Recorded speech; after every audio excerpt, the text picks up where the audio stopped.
All right, everybody. Hey, TG here. Let's see. We got January 6th. It's Tuesday, right? Yeah, it's a Tuesday. Okay. So we are into the first week of January. I know Friday was the first day, but really this is kind of the first week, and that's kind of what we're looking at.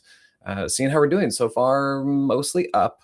There are some mixtures out there.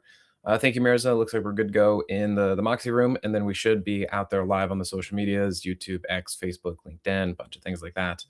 And yeah, seeing the eyeballs starting to add to all the social medias. So yeah, anybody out there on either Facebook or YouTube, be sure to drop a comment and let me know if you guys are looking at anything, kind of questions and things like that. We'll kind of dive through this for a few minutes, and then I will come back over to the Moxie room only.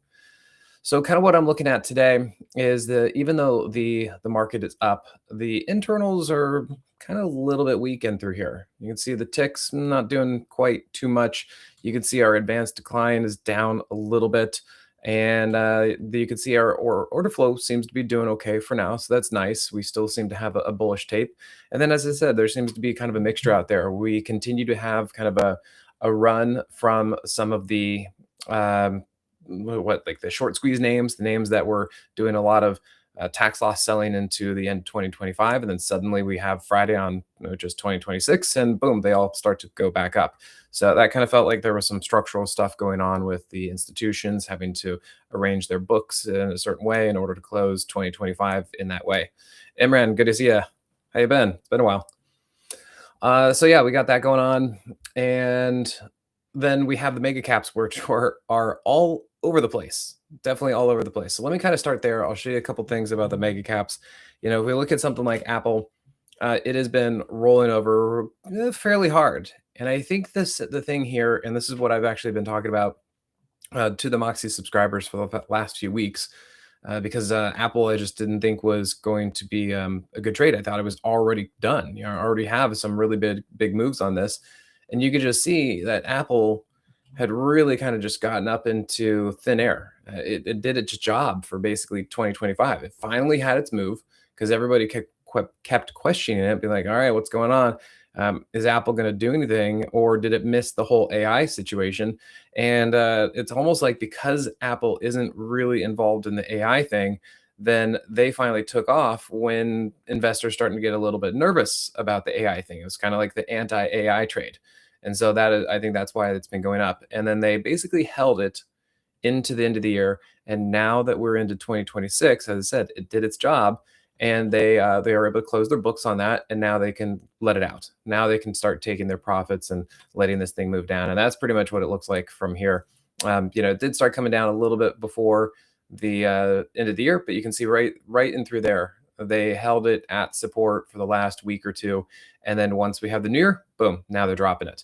And I think the same thing is happening with Google. So let me just show you guys a couple things um, as far as the Moxie indicator goes. And those of you out there on the social medias, this is part of why I do these videos, is to show you how the Moxie indicator works, how my trades look, and just so you guys, if you're out there trying to navigate the market and trying to find tools to help you or methods to help you, this is mine and this is how it works. So first of all, we have a red Moxie price trigger right as price is crossing over the daily 50. That is right on time. And in fact, if you want to see for the long side, talk about the Moxie indicator capturing pretty much the entire trade.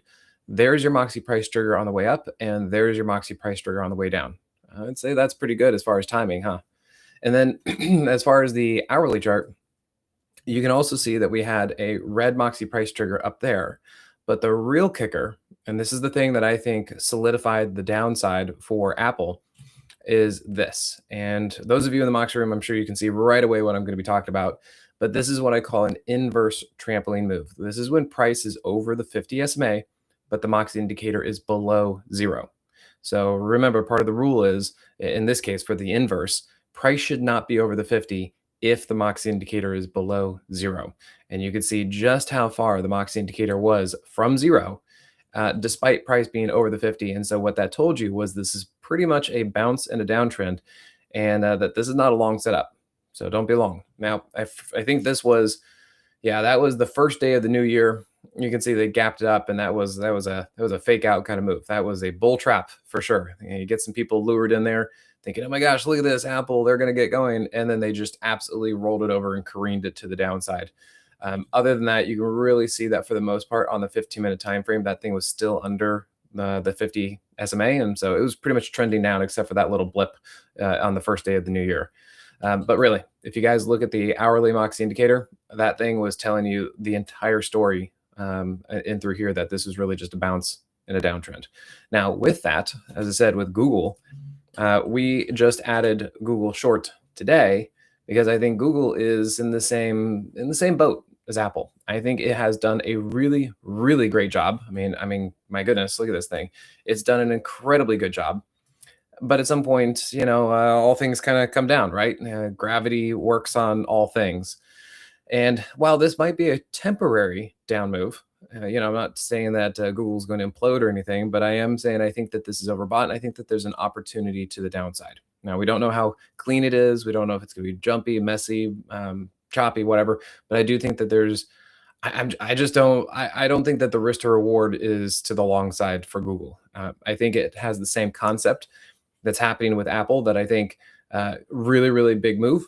They were going to, of course, keep this thing propped up into the end of the year because they want to close their books with a good situation like this. And now that 2025 is closed, they are free to take their profits and let this thing come back down and cycle lower. Everything I look at this thing, it is just way, way, way overbought and very extended on the monthly and weekly time frame, which are big time frames. And so, yeah, I see that as being a real risk to the upside. And then if we look down a little bit lower, you can see over the last couple days, I think that was again New Year's, kind of like Apple, same situation. And then this morning, you could also see it tried to gap up, and then they immediately turned this thing around. And I think that is what's confirming it for me. Now, once again, if we look at the Moxie indicator, notice how price has been over the hourly 50 for, I don't know, a few weeks or something. But notice how the Moxie indicator has been below zero for the same amount of time. So this is also an inverse trampoline move, very much the same way that we see with Apple. And then as of today, we'll see if this one actually sticks. I think it's going to. But you can see that is the first day of a red Moxie indicator on that hourly chart. So not only do we have the Moxie indicator being below zero, meaning we have an inverse trampoline move, meaning that price should not be over the 50 in this case. You can see that, yes, it was going green the whole time, even though it's below zero. But now we're getting our red, which actually means a change in direction of momentum. So I think this is basically like a negative on a negative. You're already below zero, and now you're actually turning down as far as momentum goes. And so that is why we took a short trade on Google in through here. Now, where do we go? I don't know. I feel like probably the easy target is something around, I don't know, 293, 295. I figure the previous low seems to make sense. And we can also see this big area. So I think that would just be a reasonable target for me, right down, let's just kind of say kind of in this, maybe in this area. So if we're going to look at that, that's what I'm putting out there. So if you guys out there on the social medias, that's a little bit of a freebie for you. So if you want to look at that, I think Google is probably going to move the same way that Apple has moved. It's probably going to take some time because it is a big name. So we got that. But then on the flip side, we got into Amazon yesterday. Perfect. So that was a pretty nice trade. Straight up today. That's part of what I'm talking about. We have got the mega caps all over the place. We got Amazon up. We've got well, it seems like actually most of the other ones are down. Apple's coming down. I think Google's coming down. Microsoft was coming down or has come down. We'll see if that actually comes into support or continues lower. And then yeah, Netflix I think is still. Does anybody know the latest with Netflix? Did they actually get Warner Brothers, or are they still bidding for that? And then Paramount sticking their nose in there, trying to actually run up the price on Netflix. So that's kind of funny. But yeah, nothing to do with Netflix. This thing keeps coming down. I haven't touched this with a 10-foot pole or anything else like that. And I think that mostly covers the mega caps, except for Tesla, which is also now suddenly becoming hot garbage. I overstayed my welcome on this one. So this one's dinging me a little bit. Let's see, where do we put our trade on? I think we put our trade on like right around here before the new year. And we ran it up to here, and I was expecting this thing to pull back a little bit and actually go higher, and it continues going down. So I overstayed my welcome in this one, and I'm gonna see if there's any any salvaging this because I kind of feel like for the most part there should be some support kind of in through this area. And if we can just get a little bit of a bounce over the next few days, then that'd be great. Otherwise, yeah, I'm kind of behind the curve on this one. I don't have much to say about it. I was pretty excited about the bounce that we had yesterday, and then I really kind of wanted to see. I was willing to have this thing pull back a little bit, and then I wanted to see if we actually get some follow through today. But instead, yeah, this thing's kind of coming down. Maybe it's getting rejected by the hourly 50. I bet there's some news out there. So I don't know what's really actually going on with it. Yeah, Kelly, you're thinking it's a good time to buy. Well, remember, I don't like to catch falling knives, so I was getting close to thinking that this was going to be a good move because we had this down move, we had the bounce, and then I wanted to see it test and go up. And if it was actually up today, I would have agreed with you that this would have probably been a good spot to buy it, or that this was going to actually start moving up from that point. But the fact that now it's actually really getting hammered is kind of changing the tone and the narrative on this for me. So I'm not super thrilled with this one. And we're going to have to see if this can kind of start coming into any kind of support. Now, big picture, if we kind of zoom out and we look at Tesla, uh, I think Tesla's still fine, big picture, but it doesn't seem like it really wants to go higher. Like it kind of had its breakout attempt, and now it's pulling back. So in the grand scheme of things, this is probably going to be okay, but I think that it's not really ready to really run. I think that maybe it's still a little bit too extended on some of these higher time frames, and so I think if you have the stock, you're probably going to be fine. Let it come back into its range, see if it bounces, see where it kind of goes.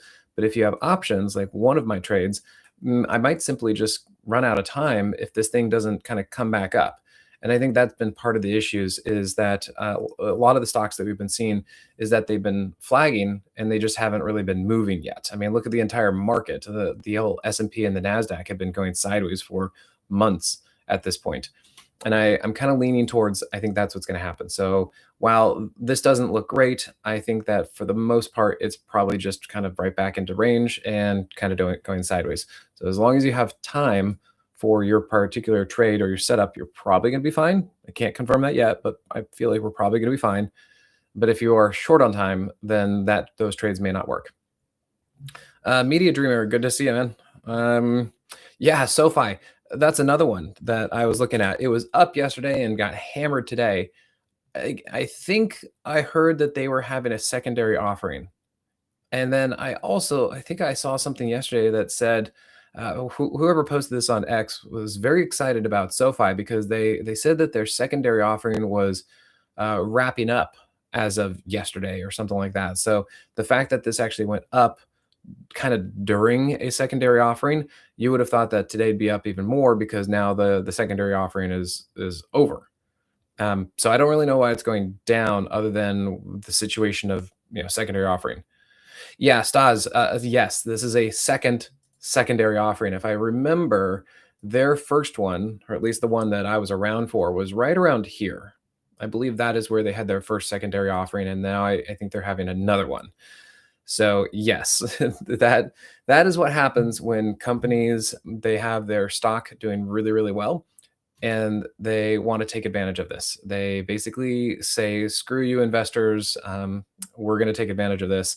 Hopefully, you can stick with it, and we're going to dilute you a little bit." So I think that's kind of what's happening now. Big picture, generally, it seems like SoFi is good. I mean, this thing is at new all-time highs and everything, and it's been basically flagging. So I think in the big picture, it's probably fine. Give it some time, and we'll just have to see where it wants to go. I was actually looking at this being bullish. I actually mentioned this to a friend of mine 2 days ago because I thought that we have the beginning of the year, the market's looking pretty good. You can see SoFi for the most part was really just bull flagging on the monthly and weekly.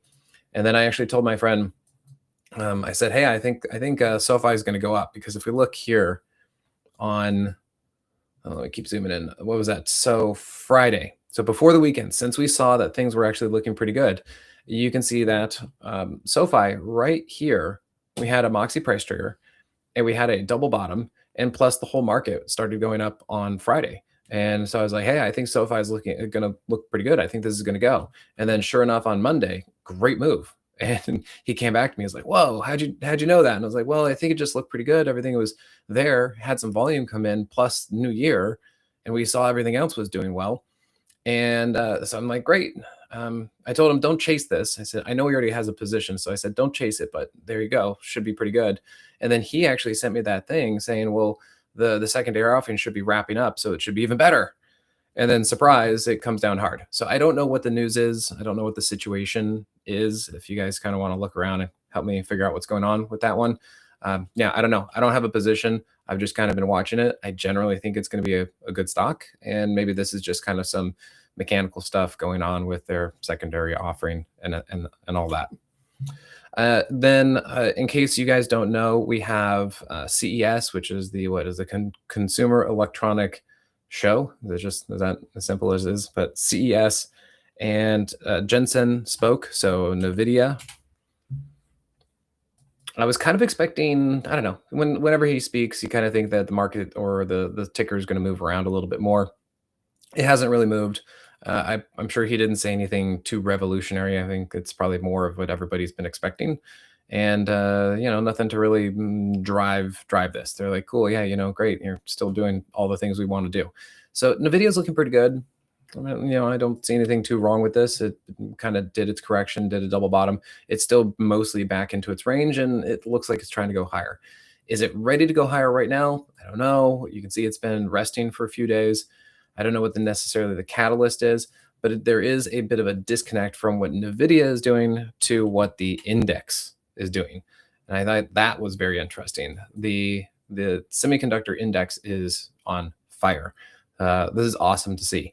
Now, this also, for those of you out there on the social medias, some of the things that we've been talking about in the Moxie room is that we've been seeing the SPX and the NASDAQ be very, very sideways, and especially with that daily Moxie indicator being below zero. So again, if you guys are out the social medias, you've probably seen a few videos that I've put out kind of just highlighting that and saying, hey, we just need to be aware that according to my indicator, the Moxie indicator, uh, we could potentially be seeing some bearishness on the Nasdaq and on the S&P. However, because it's a momentum based tool, the fact that it's below zero could actually just be attributed to the fact that there is no momentum because price has really just been going sideways for months. And so we've been having to kind of, work through this murkiness of what's actually happening out there. And I want to lean on the bullish side for the market. I want to say that they're going to resolve higher because we look at this, it's like, well, the semiconductors are breaking out. That looks really good. I mean, I would imagine that the market's not going to go down if the semiconductors are up and making new all-time highs. So that's one little bullish backdrop that I have. Plus, if we look at the IWM, the IWM has been up for the last couple of days, looks great, and for the most part has been holding the daily 50 and looks like it's both lagging. So I feel like that should be pretty good. And if we look at the MDY, which is the mid caps, you can see it's doing quite well too. So it's even holding above this kind of area, and it's on the verge of making new all-time highs for that as well. So the mid caps are looking pretty good, and then we can even look at the RSP, which is the equal weight, and we're making new all-time highs for the RSP, which is the equal weight, and so it's really kind of interesting to see that it's the mega caps that are kind of dragging the market down. We got Google and Apple that I think are coming down. They've done a great job, but I think they're going to let some air out of it. We got Netflix down.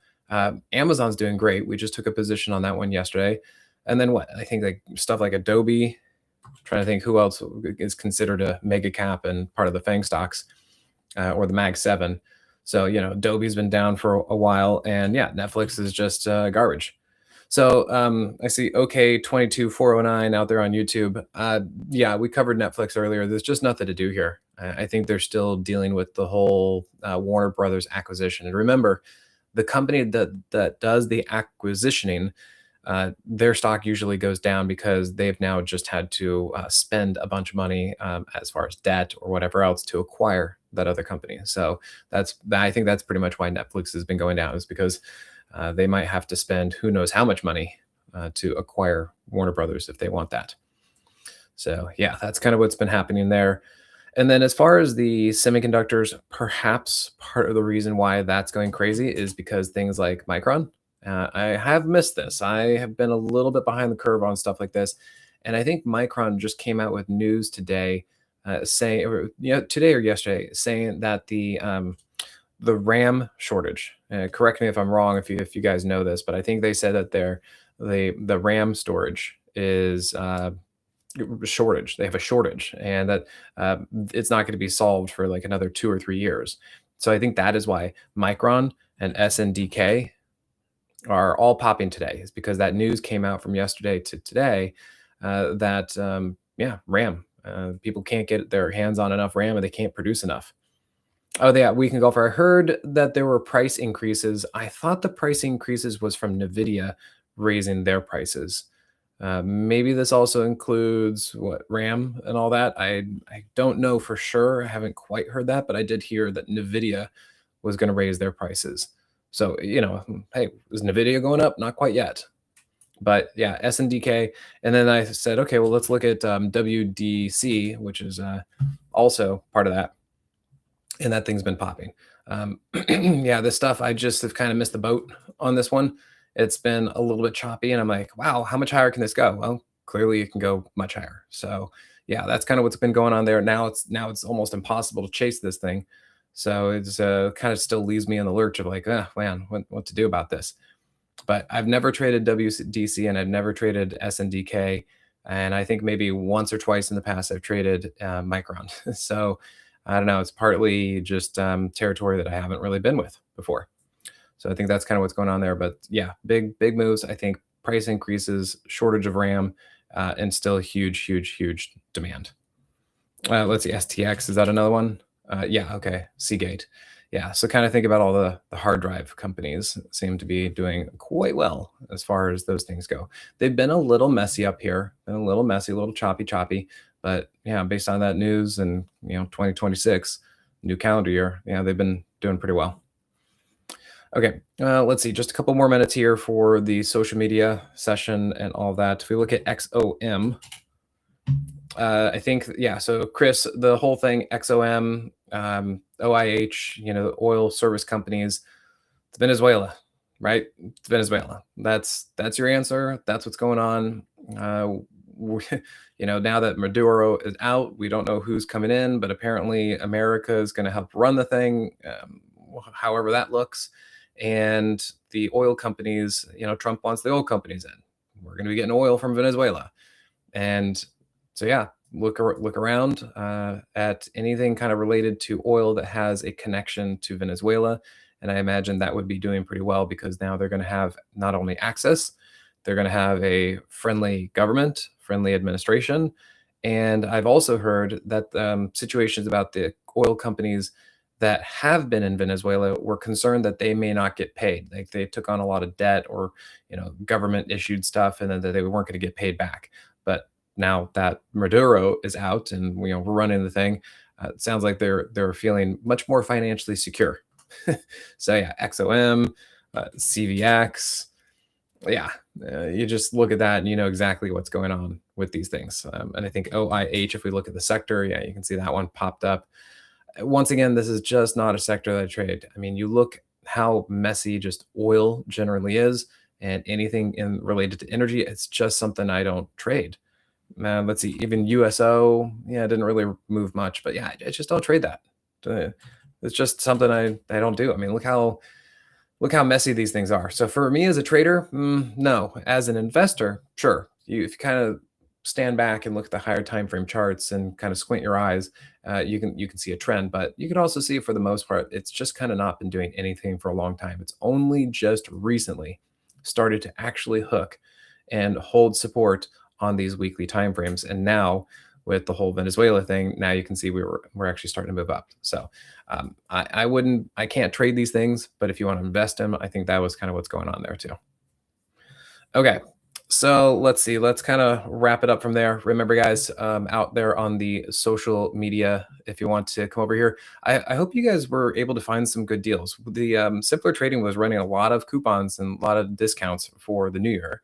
And I know that my wife is always huge on Black Friday, and then there's always something going on around New Year's as far as discounts and sales out there. So hopefully you guys were able to get that. Would love to see you in the room. I've seen a few new faces and new people. But remember, simplytrading.com/Moxie if you want to come over and get more over here. And there's a 30-day trial for $7 if you guys want to check that out. Okay, so I'm going to wrap up with everybody out here on the social medias. I'm going to close you down. I'm going to come back over to the Moxie room, and then we'll kind of dive a little bit deeper into current positions and see what we're doing out there. All right, guys.